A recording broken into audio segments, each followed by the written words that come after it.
ઓમ શાંતિ. આજની આપણી પ્રેરણાદાયી વાર્તા છે એક સાધુની, જે એક મંદિરમાં સેવા પૂજા કરતા હોય છે અને મોટા ભાગનો સમય એ મંદિરમાં વિતાવતા હોય છે. મંદિર થોડું ઊંચાઈ પર હતું અને આજુબાજુથી નાના નાના રસ્તા જતા હતા. તો ઘણીવાર એ માળા લઈને બેઠા હોય કે પ્રભુનું નામ સ્મરણ કરતા હોય તો એમને એ ગલીમાંથી આવતા જતા લોકો દેખાતા. એકવાર એ ત્યાં બેઠા છે, ઓટલો છે જ્યાં મંદિરનો, અને એ જોવે છે તો એ ગલીમાંથી એક વ્યક્તિ પસાર થતો હોય છે, જે બહુ જ જેને કહેવાય કે ગામનો માથાભારે વ્યક્તિ છે, જેણે ઘણા ખોટા કામો કરેલા છે. અને આ સાધુ જે છે એ ઘણા સમયથી આ મંદિરમાં છે, એટલે એ ગામના લોકોને ઓળખે છે. એ વ્યક્તિ ત્યાંથી પસાર થતો નીકળે છે એ ગલીમાંથી. આ સાધુ જે છે એ જોવે છે કે એ વ્યક્તિ વાંકો વળીને કંઈક લે છે. એ જોવે છે કે વાંકો વળીને કંઈક હાથમાં લીધું અને પછી એણે હાથમાં લીધા પછી આ સાધુનું ધ્યાન જાય છે કે એના હાથમાં એક પાકીટ છે જેમાં પૈસા ભરેલા છે. એ ચેન ખોલે છે પાકીટની અને આખું પાકીટ પૈસાથી ભરેલું છે. એવું આ સાધુ મહારાજના ધ્યાનમાં આવે છે અને એ પાકીટ ચૂપચાપ પોતાના ખિસ્સામાં મૂકી અને ચાલતો થઈ જાય છે.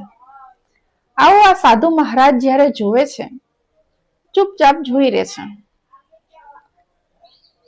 થોડાક દિવસો પછી એ એવી રીતે જ ઓટલે બેઠા છે અને જોવે છે કે ગામનો એક વ્યક્તિ જે સજ્જન છે, ગામમાં સારા કાર્યોમાં સૌથી આગળ એનું નામ છે, કોઈ પણ શુભ કાર્ય કરવાનું હોય તો પોતાના તન મન ધનનો એ સહયોગ આપવા માટે હંમેશા તૈયાર રહે છે.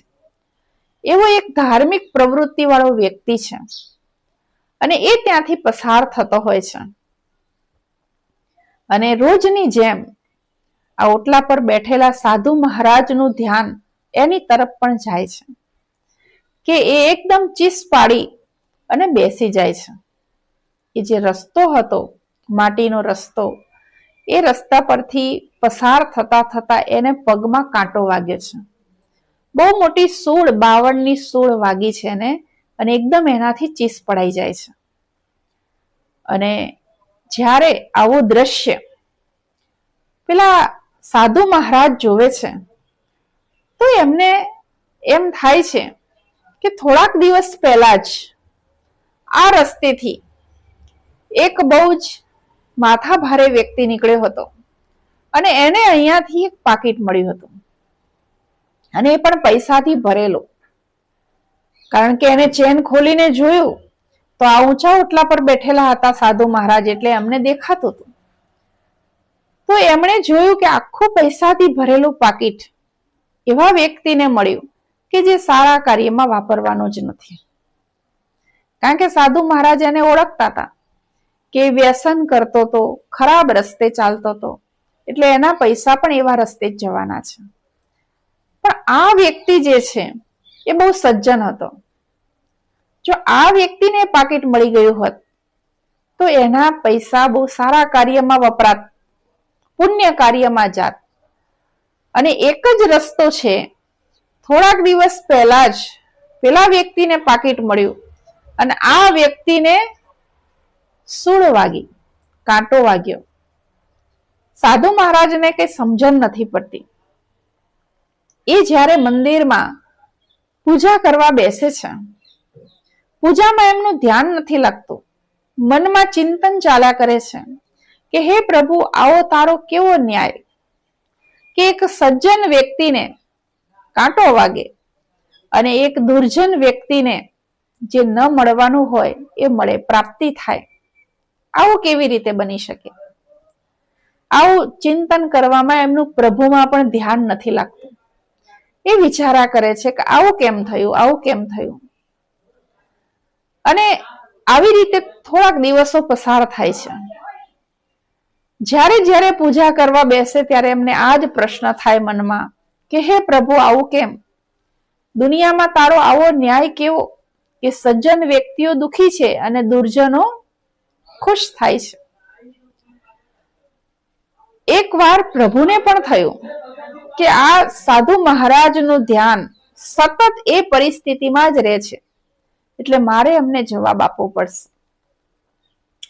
મૂર્તિમાંથી અવાજ આવે છે કે હે વત્સ, તું શું વિચારે છે મને ખબર છે.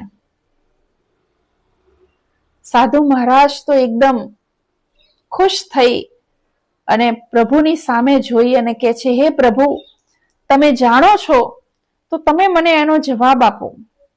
આવું કેમ?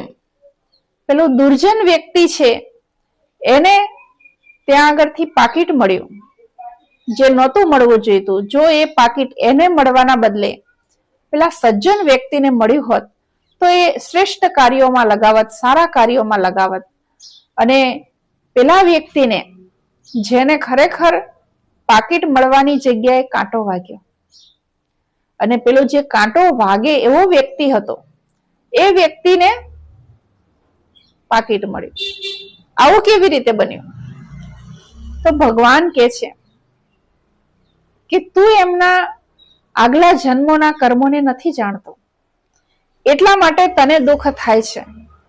પરંતુ હું એમના આગલા જન્મોના કર્મોને જાણું છું કે આગલા જન્મમાં જે અત્યારે તું દુર્જન વ્યક્તિ કહે છે એ આગલા જન્મમાં બહુ સજ્જન વ્યક્તિ હતો અને એને ખૂબ પુણ્ય કર્મ કર્યા હતા. અને એના જે પુણ્ય કર્મો સંચિત થયા હતા એ પુણ્ય કર્મોના આધારે એને આ જન્મમાં જે જગ્યાએથી પાકીટ મળ્યું છે, જે જગ્યાએથી પર્સ મળ્યું છે પૈસા ભરેલું, એ જગ્યાએથી એને સોના મોરો ભરેલો ઘડો મળવાનો હતો. એટલી બધી સોના મોરો મળવાની હતી, એટલું એનું પુણ્ય જમા હતું. પરંતુ એને એટલા બધા દુષ્કર્મો કર્યા આ જન્મમાં કે એનું પુણ્ય ક્ષીણ થતા થતા થતા એ પર્સ જ રહી ગયું, થોડુંક જ રહી ગયું, એટલે એને પર્સ મળ્યું. અને જે વ્યક્તિને તું સજ્જન વ્યક્તિ ગણે છે એ આગલા જન્મમાં બહુ પાપી હતો, એને ઘણા પાપ કર્યા હતા. અને જે જગ્યાએ એને 52ની સૂળ વાગી, કાંટો વાગ્યો, એ જગ્યાએ આજે એનું મોત નક્કી હતું. પરંતુ આ જન્મમાં એને એટલા બધા પુણ્ય કર્મો કર્યા કે એને એના મોતને પણ હરાવી દીધો. એને પુણ્ય કર્મો કરી અને એ જે મોતની જગ્યાએ એને થોડુંક કષ્ટ સહન કરવો પડ્યું, એ કાંટો બની ગયો. એનું મૃત્યુ જે છે એ ફક્ત થોડુંક દુઃખ બની ગયું. તું એ હકીકતને નથી જાણતો એટલે તને દુઃખ થાય છે. આ સાધુ મહારાજ હતા, એમને પોતાની ભૂલ સમજાય છે અને પ્રભુ પાસે ક્ષમા માંગે છે કે પ્રભુ, ખરેખર હું નથી જાણતો અને એટલા જ માટે મને આટલા બધા વિચારો ચાલ્યા કે આ વ્યક્તિએ કેમ આવું કર્યું. પરંતુ સંસારમાં જે પણ થઈ રહ્યું છે એ કર્મોને અધીન જ થઈ રહ્યું છે. અને આપણે ન જાણવાના કારણે આપણે ઘણીવાર દુઃખી થઈએ છીએ. આપણે વિચારીએ છીએ કે આ ન થયું હોત તો સારું હતું, અથવા આ વ્યક્તિની જોડે કેમ આવું થયું. આજકાલ તો મોટા ભાગના લોકો જ્યારે આપણે એમને કહીએ સત્કર્મ કરવાનું, ત્યારે એવું ઉદાહરણ આપતા હોય છે કે ફલાણા વ્યક્તિ તો કેટલા પાપી છે, કેટલા દુરાચારી છે, છતાં પણ કેટલા સુખી છે. અને જો આ ભજન કરવા વાળા વ્યક્તિ, ભગત વ્યક્તિ કેટલા દુઃખી છે. આવું ઉદાહરણ આપતા હોય છે. પરંતુ શ્રેષ્ઠ કર્મ કે ખરાબ કર્મ એનું ફળ તો નક્કી જ હોય છે. ભલે અત્યારે હાલમાં પ્રત્યક્ષ આપણને ન દેખાય, જેણે કર્યું છે એને ભોગવવાનું જ છે. આપણે ફક્ત એટલું ધ્યાન આપીએ કે આપણા કર્મો શ્રેષ્ઠ હોય. ભલે કોઈ જન્મના કર્મોનું ફળ અત્યારે આપણે ભોગવી રહ્યા હોય, પરંતુ અત્યારે જે આપણે કર્મ કરીશું એનું ફળ પણ આપણને ચોક્કસ મળવાનું જ છે. પરંતુ જો આપણે એવું વિચારી લઈએ કે બાજુના ખેતરવાળા એ 50 બાવળિયા વાવે છે, તો આપણે 2 વાવવામાં શું વાંધો છે? આપણે પણ 2 વાવીએ ને, તો ચોક્કસ એ નક્કી છે કે એને 50 બાવળિયાના કાંટા વાગશે, તો તમને 2 ના તો વાગશે જ, કારણ કે તમે 2 પણ વાવ્યા છે. આજે સમાજમાં એવું આપણે જોઈએ છે કે કોઈ વ્યક્તિ ખરાબ શબ્દ બોલતું હોય, ગાળો બોલતું હોય, અને એને આપણે કહીએ કે આવા શબ્દો ન બોલો, તો એ કહેતા હોય છે કે સામેના વ્યક્તિ તો જુઓ કેટલું બોલે છે. તો આ એક બાવળિયાના ઉદાહરણ સાથે જ લાગુ પડતી વાત છે કે એ સમજો કે તમને 50 ગાળો બોલે તો એને 50 નું ભોગવવાનું છે, તમે 2 બોલી છે તો તમારે 2 નું ભોગવવાનું છે. જેણે જે કર્યું છે એને એ ભોગવવાનું જરૂર છે. તો આપણે ફક્ત આપણા કર્મો ઉપર ધ્યાન આપીએ. આ એક નાનકડી કહાની, નાનકડી વાર્તા આપણને ખૂબ સુંદર પ્રેરણા આપે છે કે આપણે આપણા કર્મો ઉપર ધ્યાન આપીએ અને બીજાના અથવા જે પણ વ્યક્તિઓને આપણે જોઈએ છે અને એને આપણે જજ કરવા બેસીએ છીએ કે આની સાથે આમ ન થવું જોઈએ ને આમ ન થવું જોઈએ, એ આપણે એના પૂર્વ જન્મોને ન જાણવાના કારણે બોલીએ છીએ. તો જો આપણે એટલું ધ્યાન આપીશું તો આપણે આપણા શ્રેષ્ઠ કર્મો ચોક્કસ કરી શકીશું. તમને બધાને પણ આ નાનકડી વાર્તા ઉપરથી જરૂર કંઈક પ્રેરણા મળી હશે. શું પ્રેરણા મળી? જરૂરથી જણાવજો. ઓમ શાંતિ.